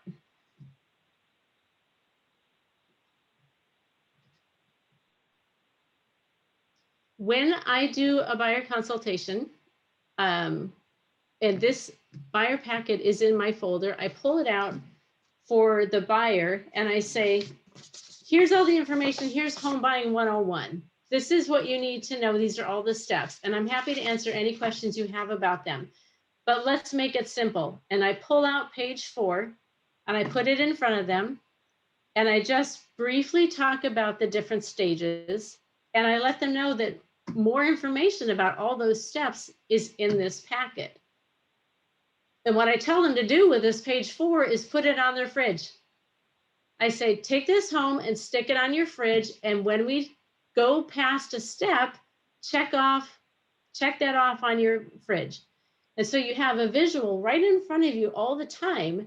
You can see where you are in the process, what you've done, what comes next, and all the way down, you can have a good sense of where you are and what's going on. And of course, they're always welcome to ask you questions. But this has been such a perfect tool. And I love it when I have feedback from my buyers. Like one couple, we were out looking at houses and I said, remember the process? And he says, oh yeah, she's got it on the fridge and she's checking boxes all the time. I love that because it's a tool that they can use, that they can understand, and it's not overwhelming them. They don't have to clip a 30-page home buyer packet to their fridge. Just this home buyer chart. That chart, that page 4 is not in the information that you have in your packet here. You are free to take mine and use it, copy it, whatever you need to do with it. But I say stick it in there because it makes it so much easier for everybody.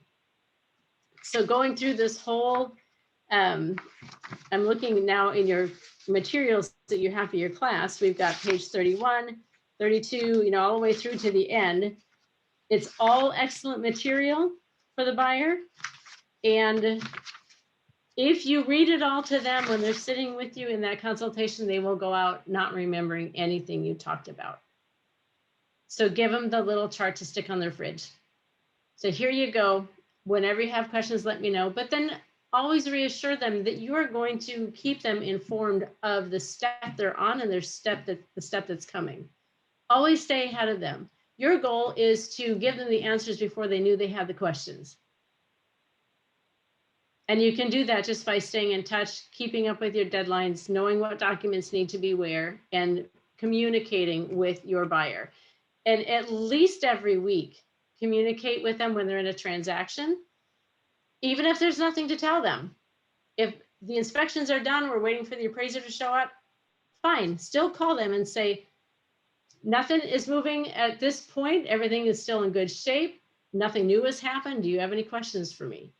So that communication is key to keeping them stress-free and to where they get to the end of the transaction and say, that was easy. And you're like, whoo, yeah, sure it was. You have no idea what I went through for you, but yes, that was easy. So that is another little tip that we've learned over time. And we have, if you want to know this, send me an email afterwards. I'll type my address in here. If you want to know what, I told you I can't talk and type at the same time. There we go. If you want to know what we have in our buyer folders, just shoot me an email and I'll let you know, because it's a whole list of things that we put in there for our buyers, and it's pretty thick. And when we meet with them for the consultation, we send it all home with them, because what I want to know from the buyers is, what do you want? What kind of house do you want? The most important thing for you to do is listen. So that's why I don't go through this whole packet with them. Blah, blah, blah, blah, blah. They tune you out after a while, right? Because it's so overwhelming and it's all new information and they don't know what you're talking about. So you give them page 4, set the rest of it aside, and then you start asking questions and let them talk. And here's a tip. In general, people don't care about you and your dog and your vacation, what kind of car you drive, for example, if somebody says, you ask them, well, do you have any pets that are going with you with the move? And they say, oh, I have 2 German Shepherds. I personally love German Shepherds. I've had several, but I don't bother saying, oh, I've had German Shepherds too, blah, blah, blah. They don't care. They really don't care. Funny thing is, if you spend the whole consultation with them and you never tell them a single thing about you, but you ask them about themselves, their history, their family, whether they like about this or that, they're going to leave feeling like they know you, even though you haven't told them anything about yourself. Because you showed interest in them, you let them talk, and they're going to feel like you are just the best, most personable broker out there. So that's something I've learned working with a lot of people. And I mean, it sounds harsh to say they don't care. They probably care, but they don't need to know that. You don't need to talk about yourself. You just need to talk about them, and then they're going to be your biggest fan. Cool, huh? It's pretty fun how it works.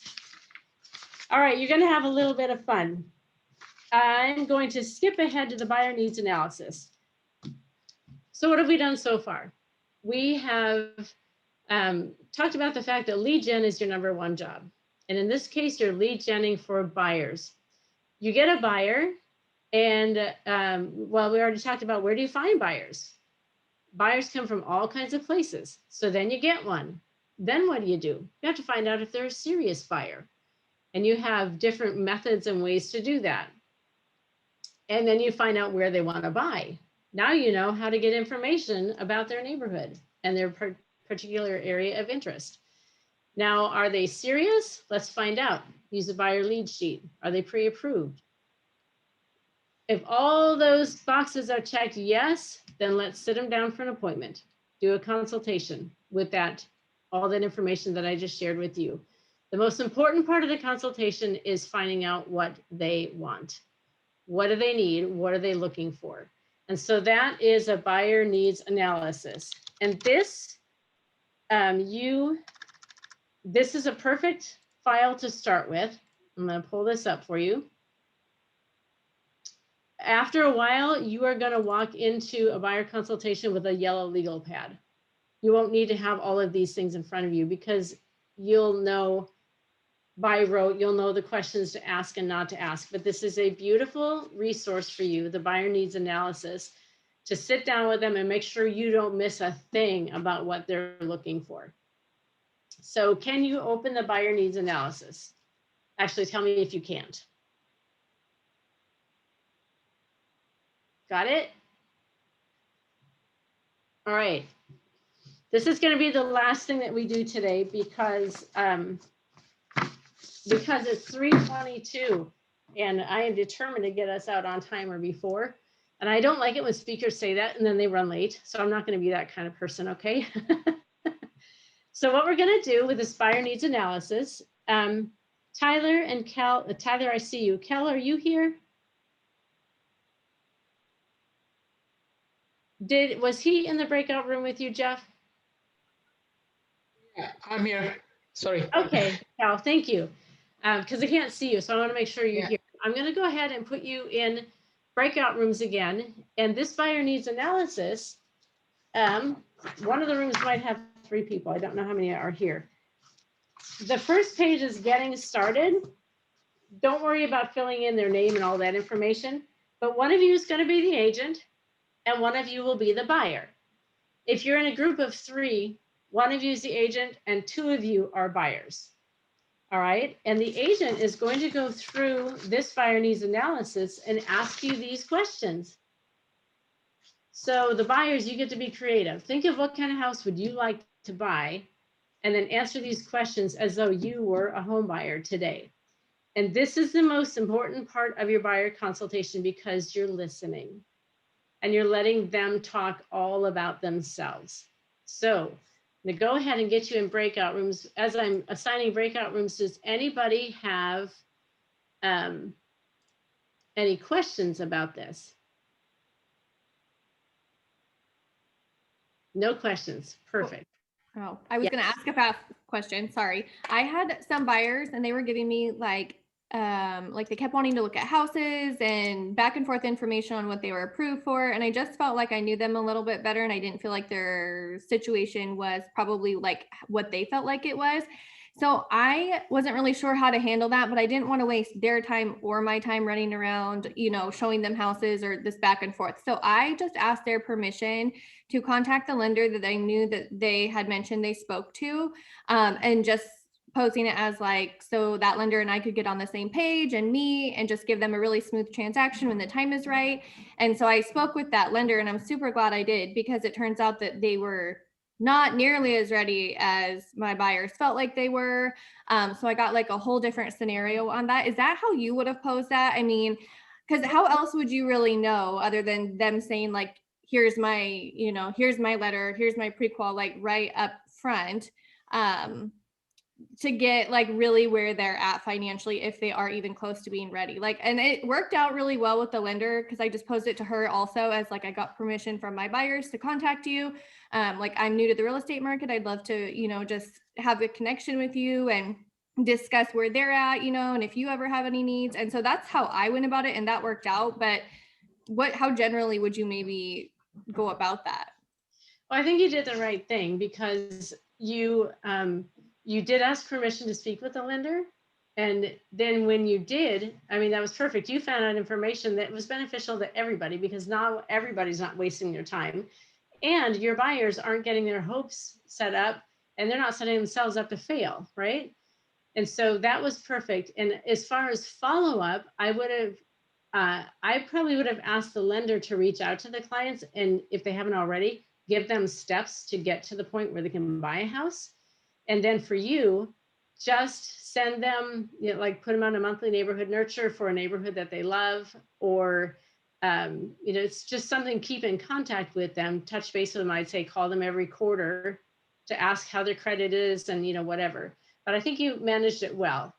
And that's a tough one because you don't want to offend people, but in the long run, they're going to be grateful that you did your job. Basically, you did your job and you didn't lead them on and give them any false hopes. So I think you handled it well. Good job. All right. Abigail said, I learned a lot in class today. I have to be in Cottage Grove at 4, so I have to run, but thank you so much. So we lost Abigail. So let's see, we're going to get,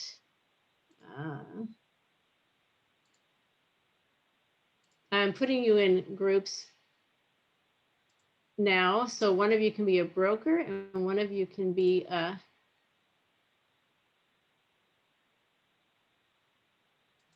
okay. And remember the group with 3, one of you will be a broker and 2 of you will be the buyers. So figure that out because you don't know what each other wants to buy, but you can do it. So go ahead and go through this buyer needs analysis. You might not finish it, depending on the answers that are given. It might take longer, but at least get a start using this tool with your buyers. So it's 3:27. We will come back at 3:45 and then talk for a couple of minutes, and then you will be free to go. So ready to find out what your buyer wants to buy? Here we go.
Hello and welcome back. She sold me, I'm buying a house. Nice, you're buying a house. So any comments? I mean, it's pretty self-explanatory, the process, but did you learn anything about yourself or got anything to say about that? Zoe. Well, I have a question. When we were going through it, I mean, I tend to paraphrase, so I was kind of developing some of the questions a little bit, but there weren't like the standard things like, are you looking for a specific square footage or are you looking for X number of bedrooms and fireplaces?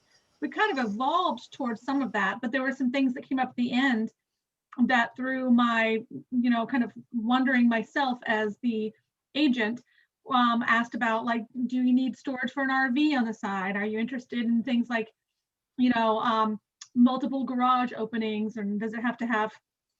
So those were the things that we were kind of missing from that. Is that intentional? Is it intentional? No, it's just probably not all encompassing because there are so many things that you can ask, but this is a great base, a great starting point. Great. I just wanted to make sure it wasn't like, you're not supposed to be that specific right off the bat. No, absolutely gain as much information as you can to weed out as many properties as possible. But I will say on that note, once you get all their wants and needs in this seller's market with hardly anything on the market, create their property searches with just the basics, where they want to live, price, beds and baths, and that's pretty much it. Because the more specific you get with your criteria, the fewer properties are going to show up, and we already don't have enough properties. Mm-hmm. So would you set the, I'm sorry, go ahead. Okay, so would you set your expectations, like, would you go through getting the dream list first and then let them know to set their expectations that the buyer, the housing market is going really fast, there's not a lot of listings, and then go from there? Or would you not even ask them about the dream and just go for the basics from the beginning? Well, I would definitely ask them what they want, because that gives you a really good picture of who you're working with and what they're looking for. And then you'll have, when you see a property that has a hot tub and they said no hot tubs, at least you'll know that, right? So it helps you get to know your client better. But then I tell my clients, be prepared to be disappointed. This seller's market is going to be like an emotional roller coaster for you. And so, you have to have those tough conversations so that they're not delusional about what might happen. You need to be real with them and they will appreciate that. Debbie, what were you going to say? I was just going to say, do you have them kind of go through well, this is what we can live without, and this is what we can live without, and prioritize the things they can live without? Yeah, you want to get their must-haves, like their top 2 or 3. We absolutely have to have this in a house, and then the biggest deal breakers, 2 or 3 things that they would absolutely not buy the house if this. And so then you can work from there. I was actually going to say I was really surprised because I felt like it was a really basic, simple form, and the amount of information that you got out of it and how quickly you actually got that amount of information was kind of surprising, because you can get lost in the chat when you meet people and you conversate with them sometimes, but when you're really sticking to the list, like that went super fast. And Debbie gave me a bunch of extra information, and we kind of just talked about like, what other things would you have liked me to have asked, or what would be important to you. And that was kind of neat to just build off of that sheet, but it was really nice to actually go through that form. So thanks for that. Yeah, it is a great tool. It definitely is. Any other comments about the buyer needs experience? Going once, going twice. You all are fabulous, by the way. Every one of you is going to be such a fantastic broker. Well, you already are, because you're already licensed. I just want to hear one thing from each of you that you can take away and build your business with. Something that you've captured today that's going to be helpful for you.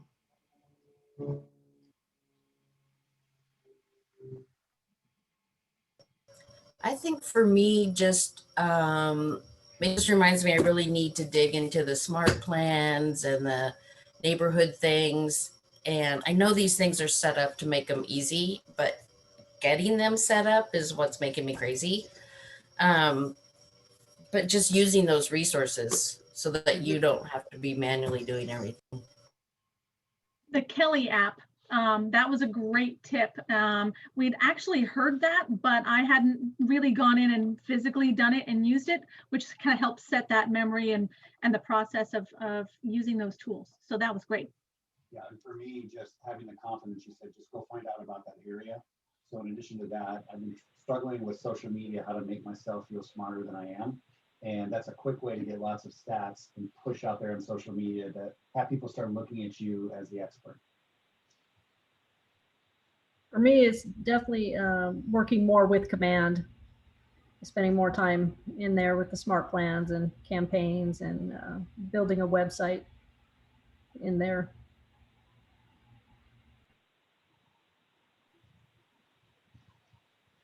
I honestly really liked working through the buyer needs analysis because, I mean, even though I was on the buyer side of that, it was interesting seeing that process getting kind of walked through and really just seeing how that that kind of script can help make it flow a little bit easier. So, you know, as Chelsea was saying, you don't get caught in the weeds in just the conversating about random stuff, and it can still feel like a genuine conversation, but you're talking about relevant information. Mm-hmm. Steph, are you trying to say something? Oh yeah, sorry, I was on mute. I also, the command part, like the drip campaigns, that was great. I mean, as Debbie said, it's just taking the time to invest in that and learning, getting them set up and kind of just learning that, I think is important. For me, honestly, just revisiting like where to find buyers was super helpful for me. I've been kind of stuck the last 4 or 5 days of, you know, where can I find more people? Just being really new to this, and not, even though I'm from here, I haven't lived in the area for quite a while. So since I'm moving back, I feel like a lot of my contacts, I mean, I worked remote for 6 years. So most of my contacts don't live in this area, to be quite honest. I don't even live in this state. They live all across the nation. So just getting that kind of, you know, the kind of like brainstorming going about where I can find more leads was just great to kind of just reiterate that, you know, they're out there. I just have to be a little more creative or think a little differently on where they're at. They're not just in my sphere. Mm-hmm. I would say some other super helpful information that I really liked was, well, all of it. This was super informative, but like the affirmation of being super upfront and honest with your buyers, because I was feeling a little guilty for being so forward with my buyers and just really like, you know, I really gave them a plan and said, you know, if this is like your budget, I think you should look for houses this way because you're probably going to have to go over this amount, and just really, I didn't want to be off-putting to them. And I don't feel like I came across that way, but it was nice to hear that is what we should be doing and just really setting them up for the best case scenario for them up front. So there isn't the amount of disappointment that could potentially be out there. Mm-hmm. All right, we got 2 more minutes and then we can get out here 5 minutes early. So what you got? I really like just the sequence of like, so maybe they don't want to buy right now and they're looking at 6 months out. So, you know, how serious are they? Where are they at? Kind of helping with that process, because I jumped into this with my buyer being my dad, who was like, let's go now. And I'm like, oh, wait, I don't, hold on. But thankfully it was my dad. So, you know, he was able to he's been my guinea pig and he's been great, and we're under contract to close this month. So that's cool. But knowing that my next client could potentially be someone that I don't know as closely, having these tools to really kind of like, here's what you can do next, you know, here's what we can do next. That page number 4, like, bless you, because that's what I've been doing from scratch, like without a visual for them. And now I'm thankful that that's there now. Awesome. Well, I am here. I love helping new brokers. My I didn't type my number, write my number down, 541-961-8852. 541-961-8852. when I taught this last quarter, one of the new buyers agents called me probably 3 or 4 weeks after the class. And she said, it was a weekend. She said, I can't get a hold of anybody else and I really need help writing this offer. Can you help me? So we walked through it step by step and her buyer went under contract and she sold the house. Yes. I'm happy to do that for you too. So if you need help, I am a resource. Give me a call, shoot me an email, send me a text. If you send a text, tell me who you are.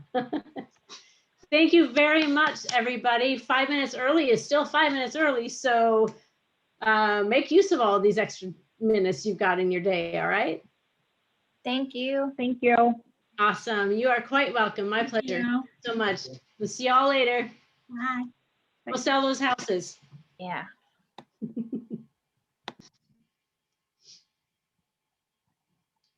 Oh, what's your number again? Sorry. Oh, let me put it in the box. I'm sorry. That's all right. I will type it in the text. 961. 541. I wrote that one. 541-961-8852. Okay. Awesome. 8892. 885. Yeah. Thank you so much, Tom. 8852. 52. Okay. All right. Good to see you, Cal. Thanks for being in the class. Thank you so much. You're welcome. I really liked the Henna's class too. That was so awesome. That's one of the best one too. Oh, she's fabulous. She's very good at what she does. And Yeah. So, yep. So, Yeah, actually, right after the class, actually, I asked from another agent to give me a. I was asking about another agent too. Can I host the open house? The same weekend I got the open house. oh, you did. Did you host an open then? Yeah, I did because. Yeah, I did actually. So she taught the class like 2 weeks ago. So far, every weekend I did. So far, I did 2 weekends. Oh, you did. Who are you? What agents are you doing opens for? I'm in Sunset Corridor. So I did for one of the agent. His listing is his name is Sherman. Sherman is the one of them. Okay. All right. So you're not in our market. So they're letting you do opens where you are, obviously. They're letting you do open Yeah, houses. some of the agents, they do open house. Right. Yeah, we miss doing them because they're a great source of buyers. So how was your experience when you did the opens? Right.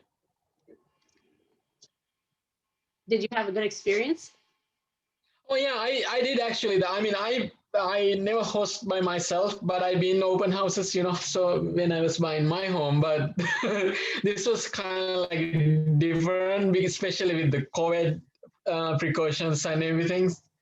But it went well and so crowded. Like I was doing like every day 2 or 3 hours, so all time it was so crowded. Yeah, well, good. Did you come away with it?